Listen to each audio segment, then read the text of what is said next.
Magandang tanghali po, oras na para sa may init na balita. Ibinalik na kagabi ang bahagi ng pinutol na tarpaulin ni Manny Pacquiao sa MRT Santolan Station sa Quezon City. Tinanggal daw ito ng MMDA noong isang linggo dahil daw iligal ang pagkakakabit nito. Mukha tuloy naputulan ng binti si Pacman. Ayon sa kumpanyang nangangasiwa ng billboard, ibinilik nila ito dahil nakabinbin pa raw ang usapin ng mga illegal na billboard sa korte.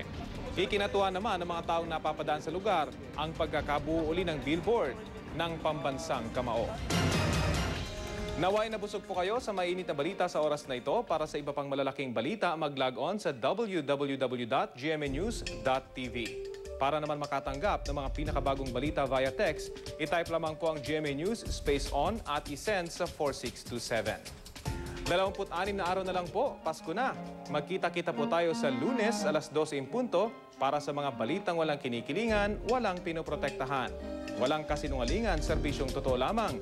Sa ngalan ng aking partner na si PR Kanghel, mula sa Tahanan ng Katotohanan, Rafi Tima po ang inyong kasalo dito sa Balitang Hali.